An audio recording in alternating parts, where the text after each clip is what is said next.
कह रहा है कोशिका। कोशिका क्या होता है? कोशिका का परिभाषा दिया हुआ है,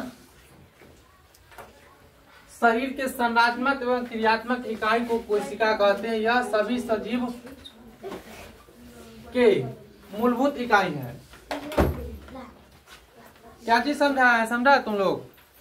कह रहा है कोशिका के बारे में पूछ रहा है कि कोशिका है क्या और कहाँ रहता है।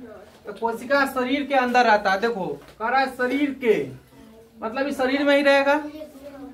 संरचनात्मक एवं क्रियात्मक इकाई है। इकाई मतलब यूनिट होता है, एक छोटा सा इकाई है। कि कौन कौन इकाई है? संरचनात्मक एवं क्रियात्मक इकाई को कोशिका कहते हैं। यह सभी सजीव की मूलभूत इकाई है। एक बात तो समझ गया कि यह शरीर में पाया जाता है, शरीर में पाया जाता है। कौन कौन काम करता है? तो इसका काम है संरचनात्मक एवं क्रियात्मक इकाई के काम करता है। कोशिका, इसे कोशिका कहते हैं। अब देखिए कोशिका को बनने से हमारे शरीर में फायदा क्या है? कोशिका अगर एक बन रहा है, 2-4 कोशिका बन रहा है, 1000 लाख करोड़ों कोशिका बन रहा है, तो उससे हमको फायदा क्या है हमारे शरीर में? कोशिका के क्रम है, श्रेणी में हम डाल दिए हैं इसको कि सबसे पहले एक कोशिका बनता है। जब हम लोग खाना खाते हैं, पानी पीते हैं, तो हम लोग को शरीर में एनर्जी बनता है, प्रोटीन मिलता है, विटामिन मिलता है और नए नए ऑर्गन का, नए नए कोशिका का निर्माण होता है। समझ गया? नए नए कोशिका बनता है। तो पहले कोशिका बनता है। कोशिका बनने के बाद एक, जैसे देखा होगा मिट्टी, कोई ढेला देखता है, पहले क्या होता है? धूल कण रहता है। तो उस कोशिका को तुम लोग मान लो क्या चीज? धूल कण है। तो धूल कण मिल के क्या बनता है? एक ढेला बनता है। चलिए, तो धूल कण मिल के एक ढेला बन गया, जिसको हम लोग उत्तक कहते हैं। कोशिका के बाद क्या बनेगा? उत्तक बनेगा। उत्तक के बाद क्या होगा? अंग होगा। तो अंग मतलब जाता होगा गेहूं के खेत में जाता, उसमें क्या करता है? जब गेहूं बाव होता है तो क्यारी बनाता है ना, तो इसको एक क्यारी मान लीजिए। ये क्या हो गया? एक क्यारी मान लीजिए। जो पहले कोशिका बनेगा, उत्तक, उसके बाद अंग, उसके बाद कह रहा शरीर तंत्र। शरीर तंत्र तो एक प्लॉट मान लो, एक खेत मान लो, उसके बाद एक खेत बन गया, शरीर तंत्र बन गया। उसके बाद एक शरीर बन गया, एक मैदान बन गया, बड़ा सा एक मैदान हो गया, मतलब एक भूमि का आती हो गया। तो वही कह रहा है कि सबसे पहले क्या बनता है? कोशिका। कोशिका के अनेकों कोशिका के समूह को एक साथ मिल जाता है। अनेक कोशिका के समूह एक साथ मिल जाता है तो क्या बनता है? उत्तक। अनेक उत्तक, बहुत सा उत्तक मिलता है तो क्या बनता है? अंग बनता है। अब बहुत सा अंग मिलेगा तो क्या बनता है? शरीर तंत्र बनता है, जिसको कहते हैं हम लोग ऑर्गन सिस्टम कहते हैं। पहले ऑर्गन बनेगा, उसके बाद ऑर्गन सिस्टम बनेगा। समझ गया? सबसे पहले क्या बनेगा? सबसे पहले क्या बनेगा? कोशिका, जिसको इंग्लिश में क्या चीज कहते हैं? सेल। इंग्लिश में क्या चीज कहते हैं? कोशिका को सेल। उसके बाद बहुत सारे कोशिका मिलकर क्या बनेगा? उत्तक बनेगा। उत्तक को इंग्लिश में हम लोग कहते हैं टिश्यू। समझ गया? और उत्तक बनने के बाद क्या होगा? यहाँ पर ऑर्गन बनेगा, अंग बनेगा। बहुत सा उत्तक मिल के क्या बनेगा? एक अंग बनेगा। अंग को इंग्लिश में कहते हैं ऑर्गन। और ऑर्गन बहुत सा मिलने के बाद एक शारीरिक तंत्र बनता है, जिसको हम लोग कहते हैं ऑर्गन सिस्टम। हम लोग का मुंह से हुआ, मुंह हुआ ना, तो ये ऑर्गन सिस्टम हो गया।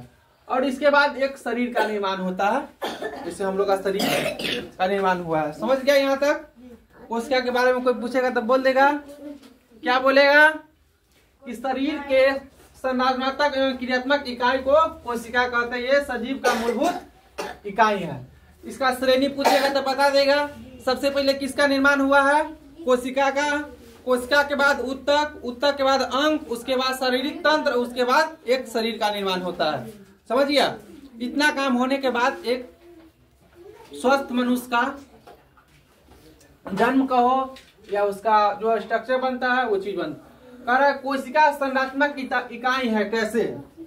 अब हम जैसे तुमको बताए हैं कि कोशिका एक संरचनात्मक एवं क्रियात्मक इकाई है। तो तू पूछेगा ना कि सर जी कैसे? बताइए। तुम लोग का क्वेश्चन हो सकता है, अगर पढ़ाई में रुचि है तब, नहीं पढ़ाई में रुचि है तो कोई बात नहीं। तो तुम लोग का क्वेश्चन हो सकता है कि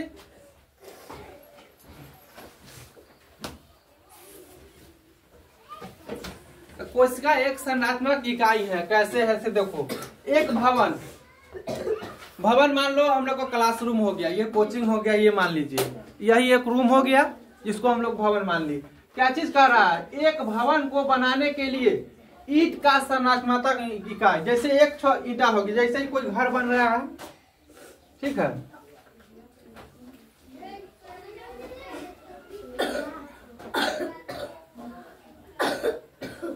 इसमें अनेकों ईंटा लगा होगा ईंटा सब बना होगा। तो वही चीज कह रहा है कि एक भवन के निर्माण के लिए ईंट का संरचनात्मक एवं क्रियात्मक इकाई का काम करता है। जैसे एक एक ईंटा जोड़ के क्या चीज हम लोग बनाते हैं, घर बनाते हैं, कोई भवन का बनाते हैं, जैसे हम लोग को कोचिंग बना हुआ है। उसी प्रकार किसी भी सजीव के शरीर का निर्माण भी कोशिका से मिलकर बने होते हैं। वैसा ही हम लोग का शरीर है ना, एक एक कोशिका से मिलके बना हुआ है। यहाँ तक समझ गया? क्लियर? No doubt? चलो अब उसके बाद कहता है कोशिका एक क्रियात्मक इकाई है। कैसे? हम संरचनात्मक इकाई समझा दिए, ये वाला टॉपिक तुम लोग को हम यहाँ समझा दिए, ठीक है। अब ये वाला क्रियात्मक इकाई कह रहा है, तो क्रियात्मक इकाई यहाँ हम तुमको समझा देंगे कि कोशिका एक क्रियात्मक इकाई है, लेकिन कैसे है वो भी समझो। शरीर के सभी कार्य कोशिका के स्तर पर होती है। हम लोग के सब काम किस स्तर पर होता है? कोशिका स्तर पर होता है। क्या कि हम लोग का शरीर किस चीज से बना हुआ है? छोटे एक एक कोशिका मिलकर बना हुआ है। इसी प्रकार यहाँ पर कह रहा है कि शरीर के सभी कार्य कोशिका स्तर पर होती है, इसलिए यह शरीर की क्रियात्मक इकाई है। जैसे कोई भवन बनाता है, कोचिंग बनता है, घर बनता है या कोई चीज बनता है, तो उससे क्या होता है? छोटे छोटे कण से मिलकर बना होता है। जैसे घर बना हुआ है तो ईंटा से मिलकर बना हुआ है। उसी प्रकार हम लोग का शरीर है ना, एक छोटी छोटी कोशिका से बना रहता है, इसलिए इसको कोशिका को हम लोग क्या कहते हैं? क्रियात्मक इकाई कहते हैं। अब इसके बाद देखिए कोशिका का खोज कौन किया था। मान के चलिए कोशिका पढ़े तो इसके बारे में जानना हम लोग को लाजमी है कि कोशिका का खोज किया कौन था।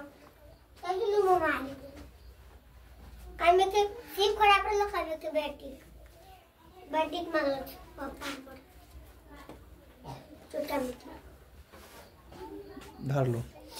देखिए कोई भी चीज, जैसे हम लोग का खोज कौन किया हुआ? हम लोग का माता पिता किया हुआ है, किया है ना। वैसा ही अब जब कोशिका आया तो कोशिका पहले से ही था, लेकिन उतना वैज्ञानिक नहीं था कि उसको खोज पड़ताल करे। इस समय जिस समय इसका खोज हुआ था वो समय था क्या? 1665 ईस्वी में किसका खोज हुआ था?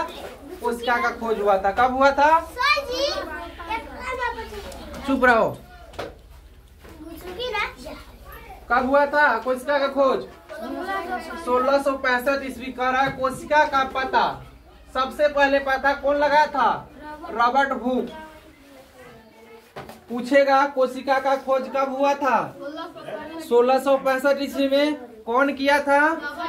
रॉबर्ट हुक किया था। ईस्वी में पता लगाया था। अब उसके बाद देखिए कोशिका का तो खोज हो गया उस समय, लेकिन न्यूक्लियस का पता नहीं था। न्यूक्लियस मतलब केंद्र होता है, केंद्रक होता है। तो फिर क्यों आया? कौन वैज्ञानिक आया? फिर एक महान वैज्ञानिक कौन आया? Robert brown. ये सब है ना अंग्रेज का था, इंडिया का नहीं। सबका नाम नहीं देख रहा है? Robert Hooke, Robert brown. तो ये रॉबर्ट हुक तो कोशिका का खोज कर लिया। कब किया था? 1665 ईस्वी में। अब कौन आया महान वैज्ञानिक? एक और महान वैज्ञानिक आया रॉबर्ट ब्राउन ने, जो 1831 में, कितना साल बाद? 35 साल। ये और ये कितना हो गया? 30 साल ये हो गया, 65, लगभग 66 साल के बाद। देखिए 66 साल बाद आया रॉबर्ट ब्राउन ने 1831 ईस्वी में कोशिका, नहीं बहुत दिन को 100 कुछ वर्ष हो जाएगा, ईस्वी में कोशिका के केंद्र को पता लगाया। किसका पता लगाया? कोशिका के केंद्र। मतलब उसको कहना था कि कोशिका में एक केंद्र भी होता है। जैसे मनुष्य शरीर में देख लो तो उसका केंद्र क्या होता है? नाभि होता है, जहाँ से वो बच्चा जब रिप्रोडक्शन, जब वो पैदा लेता है तो वहां से वो जुड़ा रहता है अपने माँ के अंग से, मतलब शरीर से लगाया था। अब कह रहा है कोशिका सिद्धांत।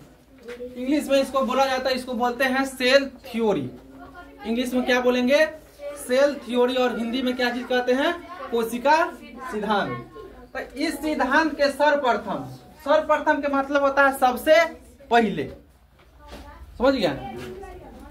सबसे पहले तुम्हारे गांव में है, कोई नौकरी लग जाएगा, किसी को IAS IPS बन जाएगा तो क्या बोलेगा कि सर्वप्रथम गांव में कौन नौकरी किया था IPS के।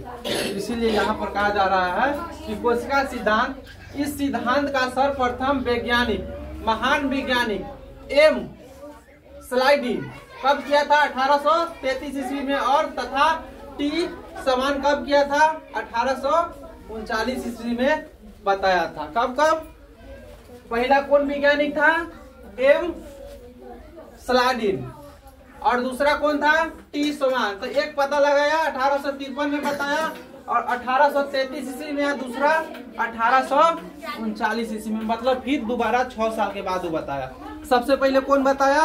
एम स्लाइडिन। और दूसरा टी समान। एक बताया 1833 ईस्वी में और दूसरा बताया 1839 ईस्वी में।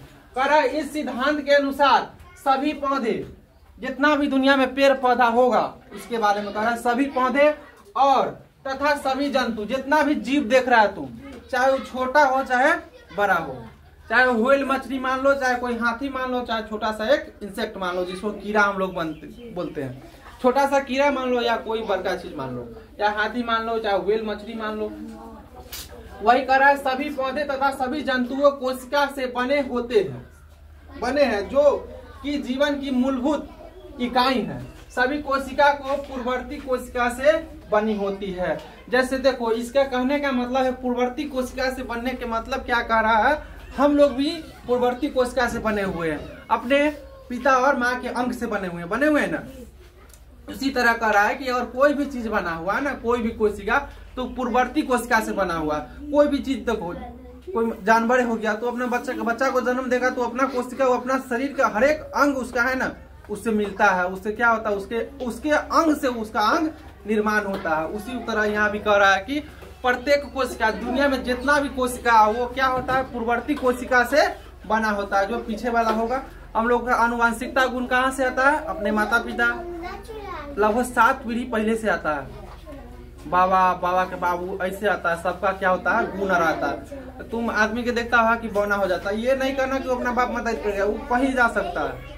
7 गो पीढ़ी मम्मी को ले लो और 7 गो पीढ़ी पापा को ले लो, इस 7 पीढ़ी में से किसी का भी तुम्हारे पास गुण आ सकता है और तुम्हारा कोई सा भी स्ट्रक्चर बन सकता है। उसको कहते हैं अनुवांशिकता गुण। इसी प्रकार यहाँ पर कहने का मतलब है कि सभी कोशिकाओं पूर्ववर्ती कोशिका से मिलकर बना रहता है। ये लाइन समझ जाओ कोशिका के बारे में, तू समझ गया कि कोशिका आता कहाँ से, ये समझ गया।